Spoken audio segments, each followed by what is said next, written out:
Orang itu nganti cari kesenangan dengan maksiat karena tidak nyaman dengan taat. Sehingga kiai-kiai alim termasuk Bali Maksum, Mbah Mun, bapak saya semuanya itu seneng guyon. Supaya orang itu nyaman dengan kiai, nyaman dengan taat. Sehingga nggak perlu seneng dengan yang maksiat. Tapi sekarang banyak orang membawa Islam itu dengan keras. Saya masih ingat wasiatnya bapak, hak kena ngaji guyon ae, wong bingung mikir utang katanya gitu ya, gitu. Dan Bali Maksum itu masyhur seneng guyon. Bapak saya itu pernah ngajak saya mau ke pondok, santri-santri pas guyon itu kembali, gak sida jong santri lagi guyon. Kayak nopo pak, guyon itu barang mewah, santri itu kadang telat wesel radi duwe, iso guyon itu luar biasa, makanya jangan diganggu gitu. Meskipun resikonya keterusan guyon double kayak tadi. Jadi itu sanad itu, jadi itu sanad yang luar biasa. Jadi sebetulnya guyon tadi ada filosofi yang luar biasa supaya orang itu farah bitaat atau farah bima ahallahu. Sehingga ada ayat qul bi fadlillah wa bi rahmati fa bidzalika falyafrahu. Sehingga orang itu tidak perlu seneng lewat maksiat, hura-hura lewat maksiat. Kita cium tangannya Mbah Maksum sudah seneng, cium tangannya Mbah Ali seneng. Itu santri kalau ketemu Mbah Hamid nyium tangan itu lebih senang ketimbang nyium tangan artis, karena kalau nyium tangan artis astagfirullah kan mesti kita tersiksa ya. Tapi kalau nyium tangannya Pak Hamid itu dikenang sepanjang masa. Ini yang harus kita gerakkan fi zamanil akhir. Jadi orang harus terbiasa senang bitaat. Saya itu kalau sudah belajar tafsir misalnya, karena itu sesuatu yang saya tekuni, saya belajar tafsir tidak lazim ya, tidak pakai kitab tafsir terus, tidak, seringnya pakai fikih. Ya karena saya punya guru Mbah Maimun adalah putra Ki Zubair Al-Faqih. Saya punya guru bapak saya sendiri, punya guru-guru wali. Jadi saya ini punya jalur ulama, punya jalur wali. Sehingga kemungkinannya saya itu kalau nggak ulama ya wali atau gaduh-gaduh nggak jelas itu karena saking banyaknya itu. Dalam ilmu yang diajarkan Mbah Mun, diajarkan tentu beliau punya sanad ke Said Alawi sampai Rasulullah atau lewat Mbah Karim, Mbah Hashim juga sampai Rasulullah. Yang jelas gak lewat duta besar karena ini mengkotek itu bahaya kalau sanad lewat apa duta besar. Sanadnya begini, ada riwayat yang ditulis kitab Ihya, juga ditulis kitab Khilyatil Aulia, itu memang yang menopang perilaku duta besar tadi. Inna min khiyari umati qauman yadhakuna jahron min saati rahmatillah. Itu dalam kitab Khilyatul Aulia redaksinya malah inna min khiyari umati fi ma nabba'ani al malaul a'la qauman yadhakuna jahran min saati rahmatillah. Jadi termasuk umat-umatku yang pilihan adalah itu komunitas kaum yang kalau guyu itu buan terbanter itu. Sehingga saya khawatir duta besar tadi ngakak-ngakak gitu apa bagian dari kewaliannya ya gitu. Karena disebut khiyarul ummah, umat pilihan. Meskipun kayaknya enggak juga, tapi ini cerita saja kan. Jadi inna min khiyari ummati fi man nabba'ani al malul a'la qauman yadhakuna jahran min saati rahmatillah. Lalu saya mikir kenapa itu jadi khiyarul ummah. Bali itu masyhur seneng guyon. Mbah Mun ya masyhur seneng guyon. Bapak saya seneng guyon. Saya dulu itu iskal, ada kaji itu terkenal agak punya will itu. Ya agak maksiat agak ceritanya. Ini agak katut juta besar tadi, makanya saya ngomong perempuan. Kaji itu agak ada gosip suka will. Ketika Mbah Mun ketemu bapak saya itu bilang begini, "Lho Nur, bapak saya namanya Rosalim, apa iku ayu kok nganti kaji ku seneng?" "Lho ayu, Mbah."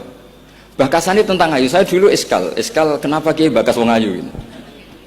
Tapi setelah saya tambah alim, tambah tahu itu. Sampean harus ikrar memang tambah alim, paham itu artinya tambah alim. Akhirnya Mbah Mun cerita gini, nah aku kefikian malah jadi qadzaf. Jadi qadzaf misalnya gini, Anda terlalu Islam serius, pasti komentarnya gini, kaji kok demenan, kaji kok katut wedoan.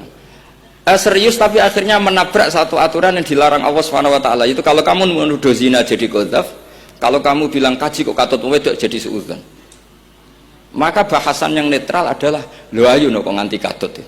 Ayu Mbah, iya ya wajar, wong mesti katut wong ayu gitu. Itu filosofi. Jadi di balik guyon itu ada trik untuk menghindari ke fikih atau ke ketentuan fikih yang salah. Yaitu kalau kamu kejebak ekstrim, kaji kok seneng wong ayu, kaji kok demenan, maka berarti Anda qadzaf. Qadzaf itu menuduh orang lain yang enggak jelas apa buktinya. Maka guyon ini satu-satunya cara menghindari kesalahan yang lebih fatal. Sehingga di sini dibutuhkan kemampuan seni mengelola agama supaya agama ini tetap ceria. Saya berkali-kali cerita kalau ngaji, Imam Syafi'i itu kalau ditanya, diberitahu orang yang nyium tangan jenengan, yang di depan jenengan itu hormat, itu di luar ngerasani jenengan, bully jenengan. Jawabnya Imam Syafi'i itu tertawa-tawa. Baguslah, berarti saya wibawa, di depan saya buktinya tidak berani. Kata. Jadi enteng saja. Dijawab enteng saja. Baguslah, berarti saya wibawa. Nyatanya di depan saya tidak berani. Tapi banyak orang membenci jenengan karena fikih jenengan. Jawabnya Imam Syafi'i seneng lagi. Baguslah, nggak seneng saya pasti nggak pernah ngutang saya. Coba kalau kamu seneng juta besar itu pasti minta tolong. Mau masuk apa saja lah. Tapi kalau benci Pak duta besar pasti malu kan minta tolong. Untung mana kamu dibenci orang sama disenangi orang. Karena kalau dibenci orang yang benci itu pasti tidak utang kamu, tidak ngerepoti kamu, tidak senang. Jadi Imam Syafi'i itu ngadepi dunia itu enteng saja, diberitahu itu orang itu nggak suka kamu gini-gini. Ya bagus lah. Sehingga beliau ngendikan terkenal sekali, waman asa'a ilaika faqad atlaqaka. Orang yang berbuat buruk sama kamu berarti membebaskan kamu. Karena orang ini pasti nggak akan ngerepoti kamu. Jadi ulama-ulama dulu ciri khasnya adalah ar-ridho anillah, melihat apa saja itu sudah ridho. Dan ridho itu ekspresi paling gampang ya ceria, seneng. Nah kemudian tadi kan saya bilang terakhir ini, yang paling terakhir saya baca trik menjaga perbedaan ini tetap kondusif. Saya neliti kitab Bali Maksum sampai khatam, termasuk kitab yang saya letakkan di kamar khusus itu diantaranya ada kitabnya Bali Maksum, Nadoman Sulam Taufiknya Mbah Hamid yang karangan orang-orang Indonesia. Tentu terbanyak ya kitabnya Mbah Mun, Mbah Zubair. Bahkan saya masih punya catatan tangan tulisannya Basim Asyari karena beliau pernah nyurati buyut saya ketika khatam Sahih Muslim yang keluarga Kudus. Terus banyaklah saya punya, termasuk saya punya tulisan tangannya Kiai Fakih Mas Gumambang, gurunya Mbah Zubair.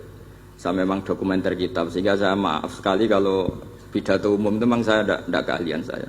Karena itu harus dobes, itu tidak keahlian ulama, dobes itu tidak keahlian ulama. Ini saya baca singkat, tapi semoga ini barokah karena ini kholnya Bali Maksum. Semua mubalek tadi pakai catatannya sendiri, jadi itu ngekholi dirinya sendiri. Ini saya pakai orisinal kitabnya Bali Maksum. Jadi saya mungkin penceramah terbaik karena sesuai konteksnya itu. Nah ini enggak. Ini kholnya Bali Maksum, cerita syairnya sendiri tentang rokok lagi. Bolot lagi. Yes. Ya semoga diampuni oleh Allah Subhanahu wa taala. Ini ngendikane beliau tentang meminimalkan konflik. Ini saya baca di bab Al-Mithalul Awal. Jawazu hibati thawabil qiraah wa shadaqah lil mayyit wa usuli thawabil qiraah wa a'malid birril mayyit. Kita berkeyakinan bahwa yasinan, tahlilan itu sampai ke mayit. Itu boleh kita hadiahkan dan sampai ke mayit. Kata Bali Maksum, wa huwa min masailil furu' al khilafiyah. Fala yajuzu bi sya'nihi itharatul fitan wal jidal wal inkar. Alal qail wal amili bihi wala alal mukhalif. Ini dari awal masalah khilafiyah. Sehingga gak perlu jadi konflik yang berkelanjutan, baik kita menuntut yang melakukan itu atau menuntut yang menentang itu. Karena dari awal ini masalah furu'iyah. Sing nglakoni nggih monggo, sing nentang nggih napa? Monggo. Selama ini kan kita yang melakukan memaksa orang lain menerima, yang menentang memaksa orang lain menghentikan. Ini tidak fair kata Bali. Kata beliau itu gak fair. Wala yang bagi ayaqa bainahuma ma la yang bagi wuquhu bainal akhwaini muslimaini. Kata beliau, wala in kana lil mani'i mustanadun fa inna li ghairihi mustanadan kadzalik. Kalau yang melarang tahlilan, melarang yasinan dikirimkan ke mayit itu punya mustanad, punya sanad, yang bagi yang membolehkan juga punya sanad. Kalau ada kiai yang kalau pidato nangis itu sanadnya banyak dan benar, tapi yang uraan kayak Pak Duta Besar juga banyak. Semuanya ada sanad. Jadi kata beliau sederhana saja, kalau al-mani'un, orang yang menolak itu punya sanad, kita yang membolehkan juga punya sanad. Tapi kata beliau dengan enteng, dengan ceria, ini masalah furu'iyah. Enggak perlu jadi itsaratul fitan wal jidal wal khisam. Kata beliau enggak perlu jadi perdebatan. Makanya pesan saya sama santri-santri kerap ya, sebetulnya masalah kita ini tercerabut dari ilmu. Coba dari awal Anda katakan yang tidak kunut itu Abu Hanifah, yang kunut itu Imam Syafi'i, maka melihat orang tidak kunut itu keren karena Al-Hanafi, pengikut mazhab Hanafi. Yang kunut juga keren karena pengikut mazhab Syafi'i. Tapi kita tidak, di zaman akhir kunut dan tidak kunut ini jadi politik identitas. Sehingga yang nggak kunut itu Muhammadiyah misalnya, yang kunut itu NU. Mana ada Basim Asy'ari sebagai mujaddid atau mujtahid yang mengharuskan kunut, atau Mbah Ahmad Dahlan yang melarang apa? Kunut. Wong dua beliau sama-sama pernah ngaji Syekh Khotib Minangkabau, pernah ngaji Mbah Mahfud ketika di Mekah. Jadi cobalah ilmu itu diperkuat sehingga kita mengatakan kunut adalah sunat menurut Imam Syafi'i, tidak sunat menurut mazhab Abu Hanifah. Sehingga enak sekali karena kita berdasar ilmu. Menyangkut sawabul kiroah atau sawabu amalil khairi, apakah sampai ke mayat apa enggak, ini kata beliau, kata Mbah Ali Maksum, beliau justru menukil Ibnu Taimiyah yang notabene sering dipakai dalil para orang-orang sana. Saya tidak tahu itu orang sana, itu Pak Duta itu yang tahu itu kalau ini mirip kitab Said Muhammad. Jadi Said Muhammad itu kalau istidlal sering pakai Ibnu Taimiyah karena itu yang dipakai mereka. Tapi ternyata Ibnu Taimiyah, qala Ibnu Taimiyah innal mayyit yantafi'u bi qiraatil Qur'an kama yantafi'u bil ibadah al maliyah minas shadaqah wa nahwiha. Terus Qayyim fi kitabir ruh afdalu ma yuhda ilal mayyit as-shadaqah wal istighfar wa du'a lahu wal hajju anhu. Artinya gini, kita sekarang ini tidak pernah kayak Bali Maksum pakai dalil jawazu ihda lil mayyit itu berdasar Ibnu Taimiyah dan Ibnu Qayyim. Kita seakan-akan Ibnu Taimiyah itu orang yang pasti melarang itu, sehingga kita itu terus mengatakan sing nyunatno tahlilan ku sapa, Mbah Hasim atau Mbah Fakih atau siapalah, meskipun riwayat ini mukhtalifah dari Mbah Hasim. Pertanyaannya adalah terus kesannya yang membolehkan itu hanya kiai lokal, itu kiai nasional itu. Padahal zaman Bali sudah mengajarkan kita yang membolehkan ihda'u a'malil khairi ilal mayyit, yang membolehkan hadiah Yasin, Fatihah, tahlil ke mayit itu adalah orang sekaliber Ibnu Taimiyah dan Ibnul Qayyim. Sehingga adekan kita pakai ilmiah yang diterapkan Bali Maksum, kita ini merasa orang keren, orang global, orang yang keren lah. Karena guru-guru kita Bali Maksum, Mbah Hamid biasa mentahlili, Mbah Munawir semua mentahlili guru-gurunya. Di level ulama global ada Ibnu Taimiyah dan Ibnul Qayyim. Tapi karena kita tidak baca, seakan-akan tahlilan itu hanya tradisi lokal yang tidak di ACC, tidak disetujui ulama kelas internasional. Padahal di sini jelas diceritakan Ibnu Taimiyah berpendapat qiraatul Quran yang dihadiahkan ke mayit atau tahlil itu boleh. Jadi ini sangat penting supaya orang itu pakai tradisi ilmu. Saya pernah ngaji sama Mbak Mun, diberitahu kalaupun Rasulullah pernah kunut sekali, biasanya perdebatan kan, oke, Rasulullah pernah kunut tapi ahyanan. Pertanyaannya adalah setiap Nabi pernah melakukan sesuatu itu akan menjadi sunnatan mutaba'ah apa enggak? Tentu jawabannya iya. Nabi meskipun melakukan kunut andekan hanya sekali, tapi karena pernah dilakukan Nabi, maka kebaikan ini akan menjadi sunnatan mutaba'ah, sunnat yang harus kita ikuti terus atau boleh kita ikuti terus. Jadi nggak boleh misalnya Rasulullah itu puasa Senin Kemis juga ahyanan, tidak selalu. Rasulullah itu tofa rokiban juga ahyanan, bukan selalu. Tapi apa saja yang pernah dilakukan Nabi maka berstatus itu akan sunnat ila yaumil qiyamah.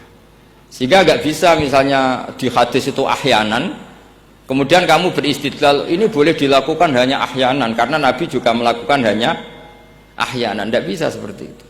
Sekali Nabi pernah melakukan itu dan tidak dibatalkan lewat nasah mansuh, maka kesunatan itu ila yaumil qiyamah. Sehingga Imam Syafi'i cara berpikir meskipun Nabi kunut ahyanan, kalaupun itu ahyanan tentu kunut itu akan sunat ila yaumil qiyamah. Bagi yang tidak mensunatkan monggo, itu ada Abu Hanifah. Makanya kata Mbah Maksum, kata Mbah Ali Maksum di sini diberi muqaddimah, wa huwa min masailil furu' al khilafiyah fala yajuzu bi sya'nihi itharatul fitan wal jidal wal ingkar alal qail wal amili bih wala alal mukhalif. Jadi kita sendiri disarankan beliau, kamu juga enggak usah nantang debat sama mukhalif, karena dari awal sudah masalah-masalah yang apa? Khilafiyah. Lalu terakhir pilihan-pilihan terus kemudian tetap memancing polemik. Saya mau jalan cerita lucu di Ihya. Ihya yang katanya kitab sakral itu ya punya sisi lucu, sisi unik. Nabi Musa sebagai Nabi Bani Israel itu sering digugat karena orang Israel itu tukang debat. Terus Nabi Musa minta ijazah, ya Allah saya kasih ijazah seperti tadi. Beliau minta ijazah Mbah Mun tadi. Minta ijazah yang supaya orang itu tidak bisa berkata buruk sama saya. Semuanya muji saya. Jawabannya Allah itu unik. Ya Musa, hadza syai'un lam asna'hu li nafsi, fa kaifa asna'uhu bika. Aku pangerane sering disalahpahami, pemenah kowe katanya. Jadi makanya kalau ada orang bully beda paham itu biasa. Kata Allah, hadza syai'un lam asna'hu li nafsi, itu sesuatu yang saya tidak melakukan untuk diri saya sendiri. Kata Allah, saya ini Tuhan, yang mengatakan saya punya anak ya banyak, yang anggap saya bakhil ya banyak, yang salah paham dengan saya banyak, padahal saya ini Tuhan. Kalau saya mau tak bungkam semua itu orang. Itu saja tidak saya lakukan. Apa menaiki terima Nabi. Makanya ini semoga ini saya gojlok Pak Duta Besar jadi pahala beliau. Karena diantara pahala itu disebabkan digojlok orang. Jadi kalau beliau tadi gojlok saya, sekarang tak balas kayaknya pasti menang saya karena beliau sudah tidak bisa ke panggung lagi. Yang jelas saya kagum, ya saya puji betul Gus Zofur ketika dari awal memberi gelar Ad-Dobosi tadi ternyata betul. Tapi saya pastikan itu ada sanadnya, yaitu inna min khiyari ummati fima nabba'ani al-malul a'la qauman yadhakuna jarron min saati rahmatillah. Jadi diantara umat Allah yang pilihan adalah umatku yang kalau umatnya Rasulullah tentu yang kalau terbanter-banter karena min saati rahmatillah. Saya bayangkan kalau saya di rumah dikasih makan gratis, dikasih minum gratis, kemudian di rumah itu saya merengut saja, itu kan kurang syukur. Wis ora bayar kok merengut gitu. Sama kita pakai buminya Allah, pakai airnya Allah, pakai oksigennya Allah. Modal guyu ya ora gelemen merengut wae itu. Itu kalau Allah tersinggung pasti Allah ngendikan falyatu probban siwa iwal yakhruj min tahti ardi wasama. Istilahkan mencari Tuhan selain saya kata Allah dan keluarlah dari langit saya, dari bumi saya, daripada diusir pangeran wis ning donya ceria wae, guyu-guyu wae, sementing aja dhewean nek pas guyu wis ngoten mawon. Wassalamualaikum warahmatullahi wabarakatuh. Dimohon untuk sekalian